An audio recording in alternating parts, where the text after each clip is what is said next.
कहानी बाज।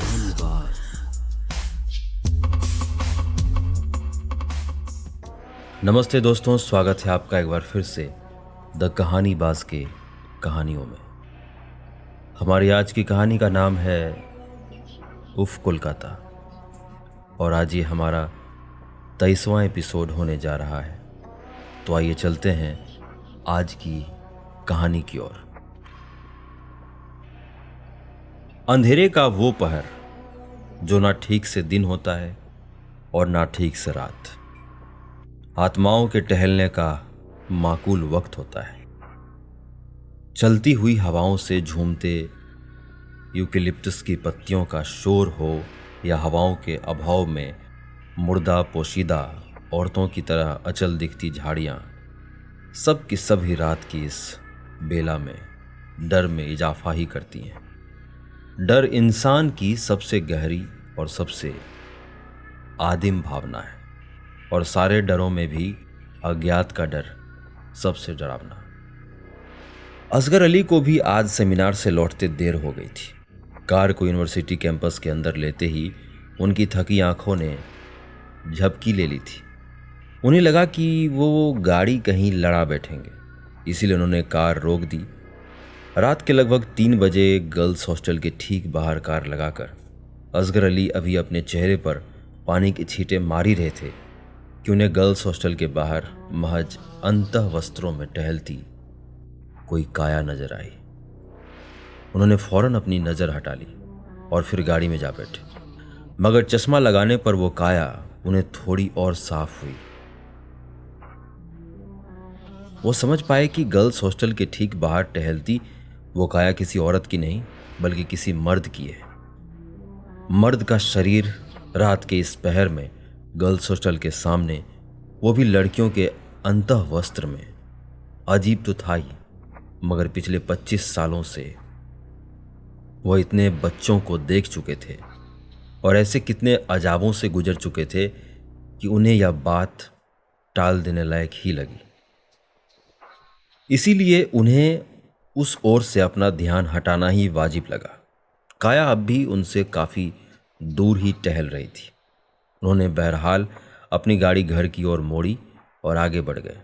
निकलते ही राजीव का वो मर्दाना शरीर कटे हुए पेड़ की तरह लहराकर जमीन पर यूं गिर पड़ा है जैसे उसके शरीर से जान निकाल ली गई हो। वह रियर मिरर देखते तो पाते कि उनकी गाड़ी कोई उनसे भी अधिक पहचानता है। असगर अली आए, उन्होंने ठीक पेड़ के नीचे अपनी कार लगाई, बाहर निकले और कार के दरवाजे जांच लिए। वह आगे बढ़ने को ही थे कि उन्हें लगा कि किसी ने बहुत ही खरगोशी से उनका नाम पुकारा है। वह नाम जो उन्होंने पिछले 30 सालों से नहीं सुना, वह नाम जो वो अपने साए से भी छुपाते आए हैं। उन्हें लगा कि यह उन पर तारी थकान का असर है। वो आगे बढ़ने ही वाले थे कि फिर पुकार हुई, बाबू। यह नाम असगर अली कांप कर रह गए।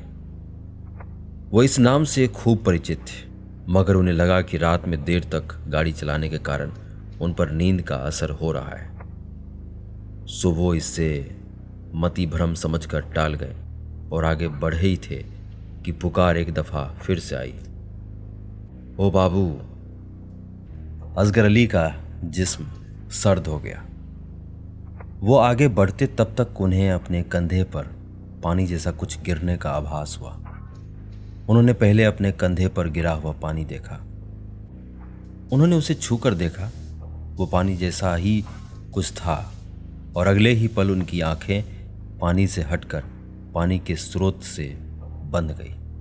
पानी ऊपर से टपका था बरगद के पेड़ से। एकदम डरते डरते असगर अली ने निगाहें उठाई तो बरगद की एक तनी हुई डाल पर किसी को पांव लटकाकर बैठे हुए देखा। एक जोड़ी पांव जो डालियों से लटक रहे थे वो उनके सिर के ठीक ऊपर थे। काजल पुती काया की आंखों में जाने तो कैसे भाव थे। असगर अली ने ऊपर देखा और जब आंखें नीचे की तो पाया कि काया उनके गर्दन पर सवार है। असगर अली को वो पानी जैसी बूंद नहीं छूनी चाहिए थी। असगर अली किसी भारी सामान उठाए मजदूर की तरह कदमों को खींचते अपने कमरे के दरवाजे पर पहुंचे और डोर बेल दबा दिया। कमरा खोलने आई उनकी पत्नी को ना तो कुछ अजीब दिखना था और ना ही दिखा। वो नहीं देख पाई कि कमरे में प्रवेश करने वाले लोग एक नहीं बल्कि दो हैं। दरवाजा खोलकर असगर अली को सामने देख वो मुड़कर वापस सोने चली गई थी। दरवाजा खुद असगर अली ने बंद कर दिया। अल सुबह जब प्रॉक्टर के लोग गर्ल्स हॉस्टल के सामने लड़कियों के अंतःवस्त्र में बेहोश पड़े राजीव को लेकर हॉस्टल पहुंचे तो राजीव की हालत देखकर हॉस्टल के सारे लड़के सदमे की स्थिति में थे। मगर असली सदमा तो अब प्रॉक्टर वालों को लगना था। राजीव की बेहोशी और उसकी स्थिति की सूचना देने के लिए उन्होंने वार्डन असगर अली का दरवाजा खटखटाया। पहले तो यूं लगा जैसे कोई दरवाजे के पीछे होकर भी दरवाजा नहीं खोल रहा, मगर सख्ती से दरवाजा पीटने पर दरवाजा खुल गया। और दरवाजा जब खुला तो सुबह चाय पीने और दौड़ लगाने जाते लड़कों ने एक अजीब सी चीज देखी। उन्होंने देखा कि पत्नी की मैक्सी पहने असगर अली अपने हाथों में नेल पॉलिश लगाते हुए प्रॉक्टर के सिपाहियों को अजीब लोलुप निगाहों से देखते हुए बातें कर रहे हैं। असगर अली कोई स्टूडेंट नहीं थे जिनकी बात विश्वविद्यालय द्वारा छुपा ली जाती। असगर अली देश भर के माने हुए प्रोफेसरों में से एक थे, सो उनकी बीमारी की खबर छुप नहीं सकती थी। वैसे भी जब वो लॉ के अपने क्लास में लड़कियों से नेल पॉलिश के शेड्स पूछने लगे और उन्हें चाल सुधारने के लिए खुद चलकर बताने लगे तो लड़कियां डर गईं। शिकायत डीन से और फिर वाइस चांसलर से हुई। असगर अली को विश्वविद्यालय के ही मेडिकल कॉलेज में भर्ती कराया गया। मगर अखबारों में जब यह बात उछलने लगी तो विश्वविद्यालय की साख बचाने के लिए असगर अली को उनके घर पर ही इलाज की व्यवस्था के साथ रखा गया। दिन बीतते रहे, असगर अली का स्वास्थ्य खराब होता रहा। असगर अली पर अब बदरूह जितने वक्त से भी उतना वक्त अपने किसी और शरीर पर नहीं दिया था और यही चिंता का भी कारण था। सिद्धार्थ को मोहिनी की आस लगी थी जो 15-20 दिनों से उसे नहीं दिखी थी। कितनी ही शामों से वो अपने दोस्तों के साथ नहीं था, मगर आज हार कर वो मोहिनी की खोज में नहीं निकला था और चेतन और रुद्र के ही साथ यूनिवर्सिटी के बाहर बाजार में चाय पी रहा था और उदास भी था। उसकी इसी उदासी को छेड़ते हुए रुद्र ने चेतन से कहा, लाले एक बात बता, हवाई जहाज में जो मुस्कुराते हुए काट लेती हैं उनको क्या कहते हैं? रुद्र ने पूछा। एयर होस्टेस, चेतन ने बेमन से जवाब दिया। और इसकी हवाई जहाज जो कि हवाई जहाज में काम करेगी तो उसको क्या कहेंगे? रुद्र ने गंभीर भाव से ही मजाकिया बात कही। तुम ही बताओ, चेतन ने कुड़ते हुए कहा। Air hostess, simple. रुद्र ने खुद के ही बदमजा चुटकुले पर खुद ही ताली बजाकर हंसते हुए कहा, करोगे कबाहट? एक तो वैसे ही दिमाग काम नहीं कर रहा है। सिद्धार्थ ने आंखें टेढ़ी की। हम कर रहे हैं कबाहट? तुम प्रेतात्मा को डेट कर रहे हो। साले हॉस्टल में लड़के विकेट की तरह टपक रहे हैं। बबुआ पता नहीं क्या देख लिया कि बिल्ली की तरह दबे पांव आया और पिछवाड़े पेट्रोल डले कुत्ते की तरह भाग गया। हॉस्टल में नियॉन लाइट में नाइट क्रिकेट होता था, रोज 3 बॉल फटता था, अब कुछ और ही फट रहा है। रुद्र झुंझलाते हुए बोला। नाइट क्रिकेट में कितना मजा आता था ना बे, चेतन ने कुछ याद करते हुए कहा। भूल जाओ, नाइट क्रिकेट ना सही, नाइट क्रिकेट हो तो रहा है, रोज छन छन पायल बजती है, उसी में मजा लो। अब तो असगर अली भी मैक्सी पहन के सेक्सी बातें कर रहे हैं। एक दिन आके कहने लगे सब लोग कित कित खेलेंगे, इससे हमारी कमर छरहरी रहेगी। बताओ तो, रुद्र ने शीशे वाली चाय की गिलास रखते हुए कहा। उसने चेतन और रुद्र को चुप देखा तो फिर बोलने लगा। क्या हो रहा है यहाँ भाई? बनाने वाले ने इतनी बड़ी यूनिवर्सिटी बनाई कि नर नारी रहेंगे, पठन पाठन करेंगे, प्रेम प्रलाप भी कर लेंगे, सब नॉर्मल रहेगा, लेकिन लोगों को नॉर्मल रहना ही नहीं है, उसने सिद्धार्थ को देखते हुए कहा। सिद्धार्थ ने उसे एकटक आंखें दिखाकर धमकाया, मगर वो चुप नहीं हुआ और बोलता गया। अरे नहीं जमती लड़की तो कोई बात नहीं, होता है ऐसा भी, मम्मी पापा माफ कर देंगे। हॉस्टल में ही तो 3-4 हैं चाशनी वाले, तुम कहो तो हम अगुवाई कर दें, जमता है तो लड़के से कर लो। रुद्र ने फिर एक सांस में कहा। सिद्धार्थ ने उसे अपने होठों पर तर्जनी रखते हुए कहा, बहुत हुआ, अब चुप हो जाओ। रुद्र पर ना असर होना था और ना हुआ। उसने फिर कहा, आंखें दिखा रहे हो, चुप हो जाते हैं, लेकिन राजे मेरी बात पर कान देना। देखो, लड़की नहीं पसंद कोई बात नहीं, लड़का नहीं पसंद कोई बात नहीं, लेकिन प्रेतात्मा, मेरे भाई, नॉर्मल नहीं जमे तो एबनॉर्मल चला दो, लेकिन एबनॉर्मल भी ना जमे तो पैरानॉर्मल कर लोगे। जाने दो यार, इतनी भी क्या बेकरारी कि प्रेतात्मा के मुंह में मुंह भिड़ा दो। चेतन, चुप करा दे इसे, नहीं तो लो, हम चुप हो जाते हैं। बस ये समझ लो कि सेमेस्टर के डेट आ गए, और कुछ नहीं तो अपनी हवाई जहाज से क्वेश्चन पेपर ही मंगा लो। लिसन, गो फक योरसेल्फ, कहकर झुंझलाता हुआ सिद्धार्थ दोनों को चाय की दुकान पर ही छोड़कर आगे बढ़ गया। चेतन उसकी स्टैंड लगी मोटरसाइकिल पर और रुद्र नीचे चाय की दुकान पर लगे बेंच पर बैठे रह गए। रुद्र ने बहरहाल जाते हुए भी सिद्धार्थ की मौज ली। ये जो गंदा वाला काम बोल गए हो तो योरसेल्फ कैसे होगा, हम कोई प्रेत आत्मा थोड़े ना है, कहकर हंसते हुए रुद्र ने चेतन के हाथ पर हाथ मारा। चेतन ने भी हंसते हुए कहा, अबे क्या जरूरत इतना खींचने की, चला गया ना गुस्सा के नहीं गया है, महीन गुंडा है। हम 1 महीने से गौर कर रहे हैं, चाय का पैसा देने के टाइम भाग जाता है, अभी देखना 5 मिनट में ही धुआं उड़ाते आ जाएगा, रुद्र ने हंसते हुए कहा। रुद्र का इतना ही कहना था कि सिद्धार्थ बदहवास दौड़कर आता हुआ दिखाई दिया। आएगा नहीं, आ गया, चेतन के इतना कहते कहते सिद्धार्थ पहुंच गया था। चेतन, सिद्धार्थ ने हाँफते हुए कहा। हाँ बोल, क्या हुआ? वो दिखी भाई। कौन, मोहिनी? चेतन ने आश्चर्य से पूछा। हाँ, यहीं बाजार में। ये अब दिन में भी दिखने लगी। माया कैलेंडर वाले ठीक कहते हैं, अंत अब निश्चित है, रुद्र खुद में ही बुदबुदाया। सिद्धार्थ ने अब की अनदेखी करते हुए कहा, चल आज क्लियर हो ही जाएगा, आज तुम्हें भी देखेगी। कहते हुए सिद्धार्थ मोटरसाइकिल में चाबी लगाकर बैठ गया और दोनों के बैठने का इंतजार करने लगा। जब दोनों में से कोई नहीं बैठा तो उसने रुद्र को देखते हुए कहा, BBC लंदन, बैठो पीछे, तुम्हें सबसे ज्यादा चुल है ना।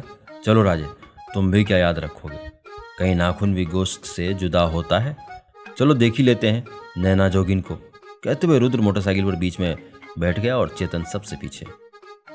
मगर सिद्धार्थ ने जब मोटरसाइकिल स्टार्ट की तो वो स्टार्ट ही नहीं हुई।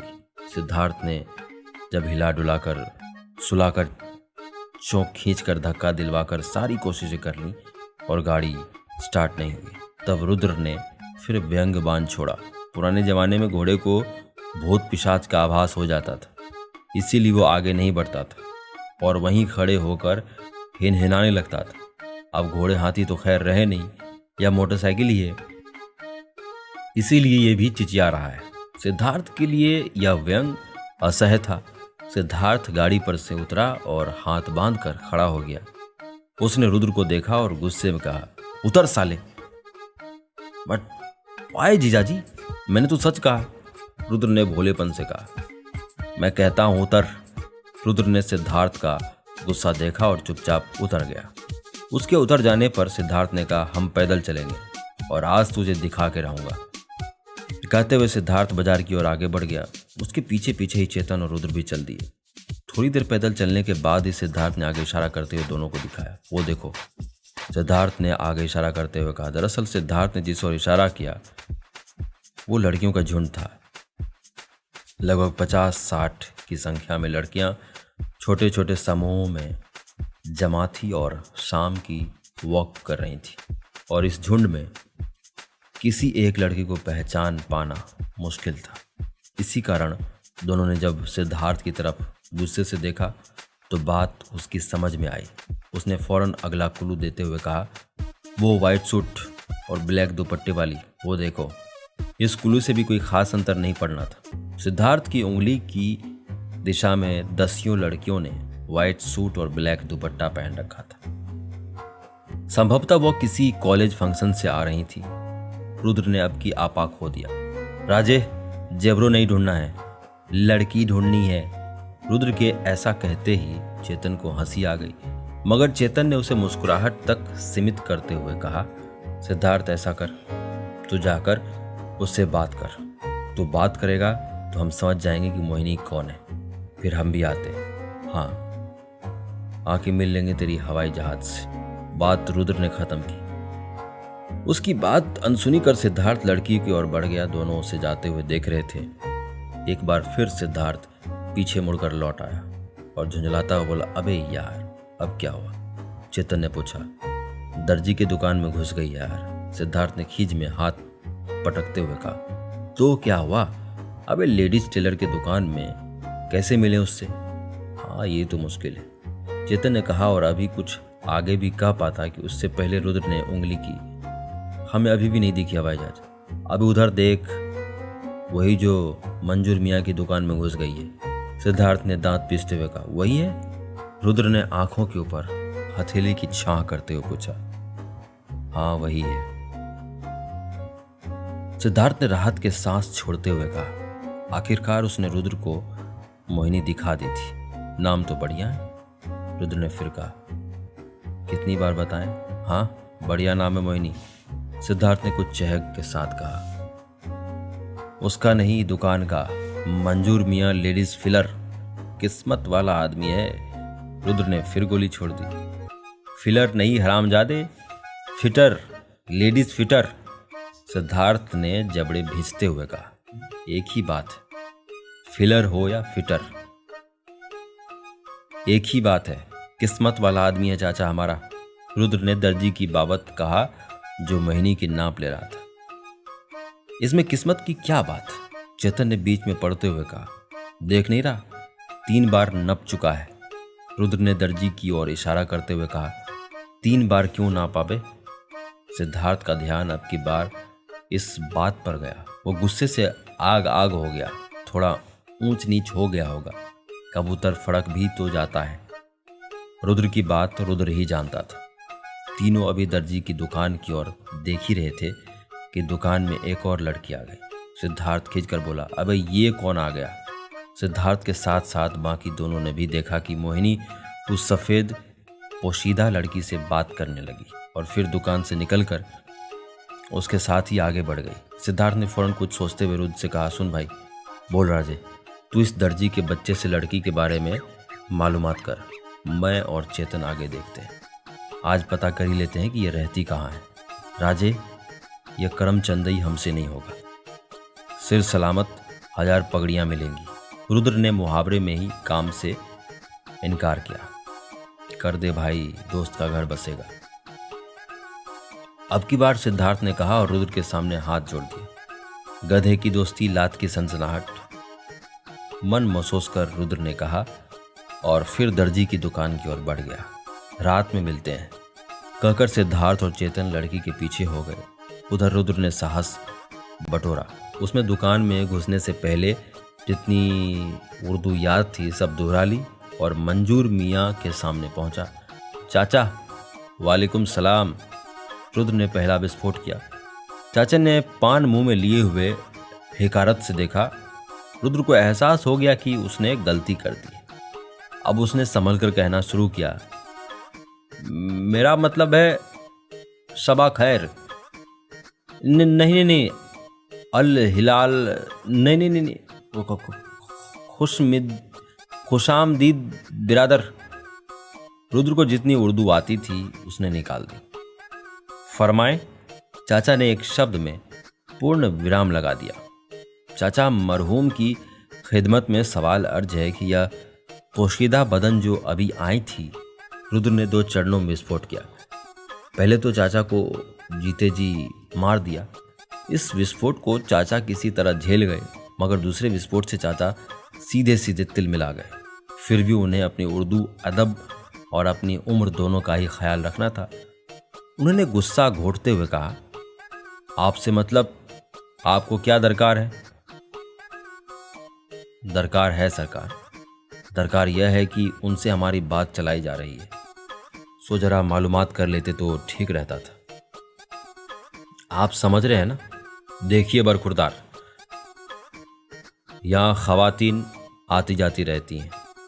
मंजूर मियाँ ने औरतों के बारे में कहा, जिसका सिरा रुद्र ने गलत पकड़ लिया। 3.25 नहीं, हमें बस एक के बारे में जानना था, जिनके कबूतर आपने 3 बार नापे थे, बस उनके बारे में। समझ गए बेटा? कहते हुए मंजूर मियाँ ने तर्जनी से पसीना जमीन पर टपका दिया। क्या समझे? यही कि बेटा आप गलत जगह आ गए। यहाँ माँ बहनों की खुफियागिरी नहीं होती, इसीलिए चलते नजर आइए। मंजूर मियाँ ने आंख तरेरते हुए कहा, अरे चाचा आप तो बुरा मान गए। रुद्र ने खीसे निपोड़ते हुए कहा, नहीं बेटा, एकदम बुरा नहीं माने। जानते हैं कि आपकी उम्र का ही दोष है और आपकी तरह के 2-4 हर साल भटक कर इधर आ ही जाते हैं, इसीलिए बुरा बिल्कुल नहीं माने। अगर बुरा मान गए होते तो बताते कि ये हाथ जो आपको ब्लाउज की बाह काटती दिख रही है, एक ही झटके से खड़ी खस्सी काट देती। कहते हुए मंजूर मियाँ ने फिर ध्यान अपनी नीली चौक और कैंची पर लगा दिया। रुद्र भीगे हुए बछड़े की तरह दुकान से बाहर निकल आया। हमारी आज की कहानी में बस इतना ही। मैं आशा करता हूँ कि आपको ये कहानी अच्छी लग रही होंगी, तो इसी तरह बने रहिए हमारे साथ और सुनते रहिए द कहानीबाज। धन्यवाद।